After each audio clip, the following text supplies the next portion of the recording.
Paul told the Romans, Paulo akawaambia Warumi, as much as in me, I'm ready. Yote ambavyo viko ndani mwako niko tayari. Chilua. To preach. Ninyi hamna Bible. Ninyi mmepa Biblia hata. Wewe ukoze utadanganywa. Na ukatwe Hapa hizi mapulpits. Preacher atapindua maneno ili apate chenye anataka. Nunua Biblia. Kama na uchenye chenye na share. If I have not said anything, let this be my sayings. Buy the Bible. I told you God showed me a dream. I was giving people the Bible. Mungu alinionyesha ndoto kwamba napatia watu Biblia. Buy the Bible. Nunua Biblia. Sina pesa, apply kwa CDF. Kwa pesa na habari loan ya CDF kule. Ambia preacher hapa, andika majina ya members who don't have the Bible. Pelekea CDF chairman mwambie. Amuila mbele hapo. CDF chairman na Bible. And we need good Bibles. Mwenye Bible shinda. Nahitaji Biblia. Kwani kanisa unaitisha nini kwa CDF? Si ni Bible. Kanisa sina kwa kanisa CDF kwa nini Biblia? Zema one is costing this, pelekea hawa supply Bibles. Is the only thing missing. Kanisa. Neno ndilo linakosa kwa kanisa. Undugu hana Bible. Na usiniambia ati Bible iko kwa simu. Nunua Bible, wachana na simu. Simu utakaa hivi alafu notification poof. Advertisement on the devil pew. So many things. I tell people, leave the Bible, leave your phones away from the church. Ondoeni simu zenu kwa kanisa mkuje na Biblia. These phones were not made by God, it was made by the devil. It's the devil who uses the phone more than anybody. He spreads lies so fast. Sisi ni Gen Z, sisi ni digital. We are going back to the Bible. Amen. Amen. I told you, some of you will be made either sons of God or sons and daughters of the devil.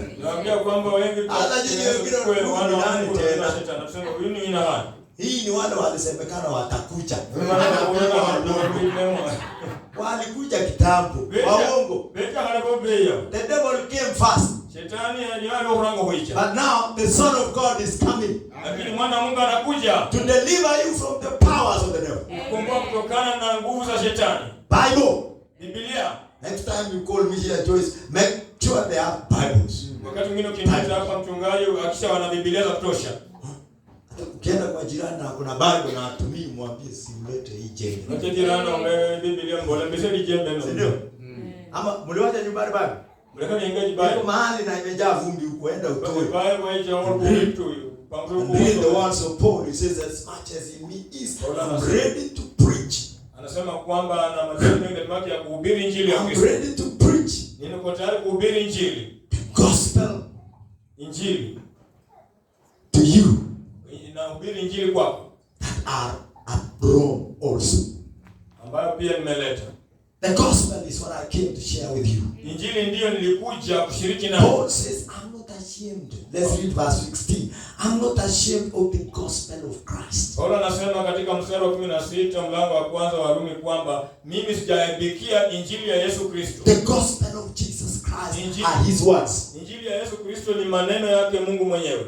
We should be careful when we come to church. We come for the words of Jesus. Lazima tuwe waangalifu tukiingia kanisani tuje kwa ajili ya neno la Mungu. We come to hear the words of the Spirit of Jesus. Lazima tuje sikie maneno ya Roho wa Mungu. Are we okay? Tuko sawa? We come to hear the words of Jesus. Tuje sikie yale maneno ya Yesu. Paul said, I am not ashamed of the gospel of Jesus Christ. Paulo anasema kwamba mimi sijaibikia injili ya Yesu Kristo. Si gospel peke yake, of Jesus Christ. Injili ya Yesu Kristo mwenyewe. His words, his teachings. Maneno yake, mafundisho yake. His spirit. Roho yake. Amen. Amen. If this man Paul was not ashamed of these things, we should not be ashamed. Ikiwa wewe mtumishi wa Mungu Paulo hakuaibikia injili ya Yesu, hata sisi tusiaibike. Don't be ashamed for these great preachings. Usiaibikie injili kuu. Don't feel bad that I'm taking long preaching. I'm preaching the gospel of. In fact, I've just started. Usikie vibaya na chukua muda mrefu. Kama nimeanza. Kwa watu wengine si kitu ishe bado. Kama na bane, usili. Kuna mahali nafaa kusoma ya mwisho. Nisiposoma amutaokolewa. The gospel of Jesus Christ. Injili ya Yesu Kristo. Paul says, I'm not ashamed ashamed. Paulo anasema kwamba sijaibikia injili. Listen to what he says about the gospel. Kumbuka yale ambayo anasema juu ya injili ya Kristo. He said, for it is the power of God. Anasema maana ndio uwezo mkuu wa Mungu To make sons. ya kuwatengeneza watu wawe wana wa Mungu. Amen. Amen. The gospel is the power of God. Injili ni uwezo mkuu wa Mungu. To salvation. Ambayo inaleta wokovu. This is what we come to church to do. Hiyo ndio inatuleta kanisani kufanya. The devil has removed it from the churches. Shetani ameiondoa kutoka kwenye makanisa. There are so many activities in the churches that are stolen space for the gospel. Kuna vitu vingi sana ndani ya kanisa ambayo imechukua nafasi ya injili kamili ya Kristo. Look at the programs of the church. Angalia ratiba za makanisa. So many things which are not the preaching of the gospel. Vitu vingi sana ambavyo haviko karibu na kuhubiri injili ya Kristo. Who is the one drawing the program? It's the devil. Ni nani ambaye anachora hiyo ratiba? Ni shetani mwenyewe. We need to come to church and the first thing we get is the gospel. Nataka tukuje kanisani na kitu cha kwanza kupokea ni injili ya Kristo. Paul says, I'm ready to preach. Paulo anasema kwamba niko tayari kuhubiri. Paul angekuja hapa akaa chini atasikiaje kama hatakuhubiri?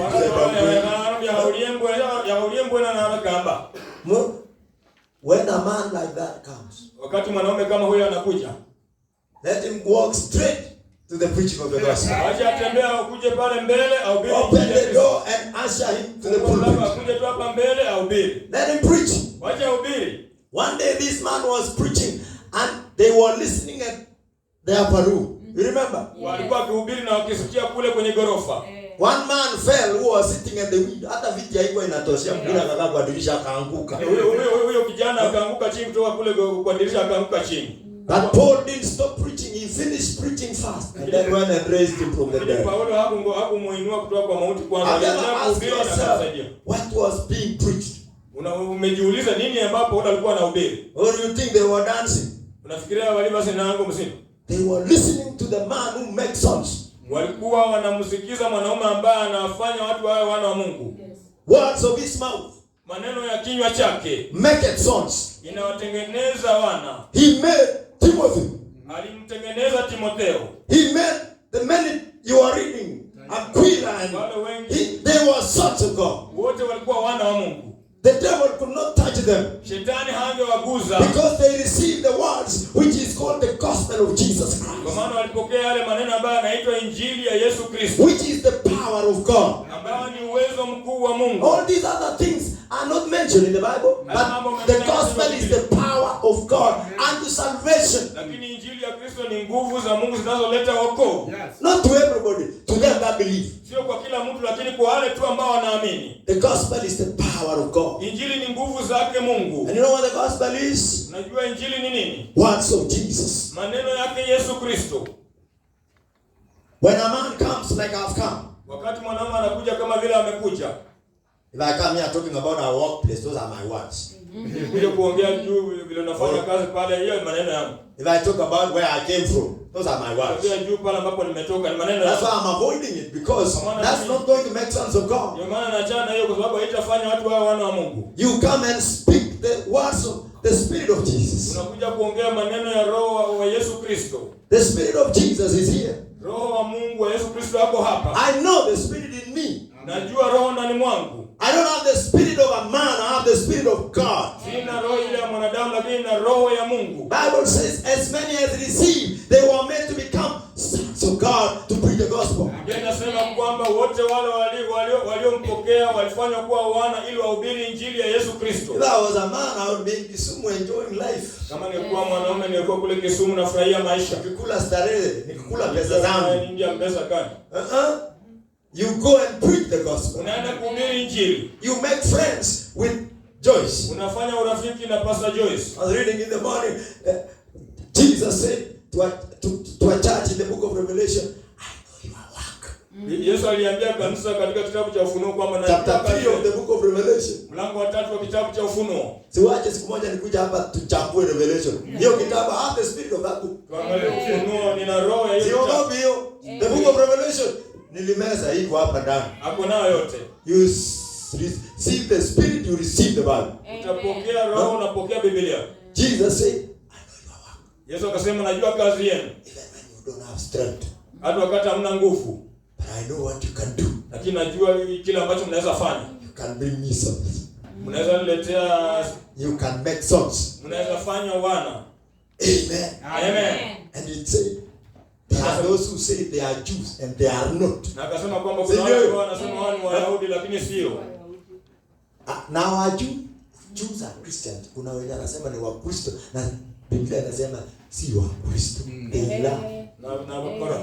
But he says he whispers and says, but I will make them. Lakini anasema lakini tutawafanya that I have loved you. Kwa sababu nimewapenda. Kwamba nimekupenda. Kwamba nimekupenda. And I will bring them. Na nitawaleta to worship. Ili wamwabudu Mungu. In reality. Katika uhakika. It's in the book of Revelation chapter 3. Iko katika Ufunuo 3. Amen. Amen. The gospel are the words of the Spirit. Injili ni maneno ya Roho wa Mungu. Jesus in his preaching, let's go back kidogo tu hapo, the gospel of John again. Kidogo tu. Pale katika Yohana. I know you have little strength, but tumalize hiyo strength kwa kusikia injili. Unajua mko na nguvu kidogo. Hiyo ingine imebaki, unajua utaenda kutenda dhambi nayo. Mko na mbili nayo. Tumalize nguvu yote mpaka tubaki na the power of God to be sons. Maana nguvu hizo tupaki na nguvu za Mungu tuwe wana wa Mungu. Chapter 6. Ule mlango wa 6. You know, these are the preachings of Jesus. It's very interesting. I wish you read the whole chapter 6. Jesus preached to his church. Ungeona vile Yesu alihubiria kanisa lake. And he told them, you need to eat my flesh. Akawaambia mnatakana mkule nyama yangu. And drink my blood. Na munywe damu yangu. Don't say that to a natural man. Atasema hii ni kanisa gani? Bola hocho mundu obusumbiri kubusuma jabu. And he was not talking about the Romans drinking of the wine and you know that. Kunywa divai. Si tumetoka Rome? Are we still Romans? No. We have found the power of God. Now we are going back to Jesus in the book of John 6. Katika Yohana 6. And Jesus says, you need to drink my blood. Na Yesu anasema kwamba lazima munywe damu yangu. The blood is life. Damu hiyo ni uzima. Drink the life of Jesus. Kunywa uzima wa Yesu Kristo. Eat his flesh. Kula nyama yake. His flesh is his church. His Bible. Nyama yake ni neno lake, Biblia. This is what I'm feeding you now. Now could you say lunch hour? You are very right. Lunch hour. We are eating the Bible. Ni saa lunch tunakula Biblia. Wengi wenu mnashindwa na kukula. Kula kabisa. Don't leave anything behind.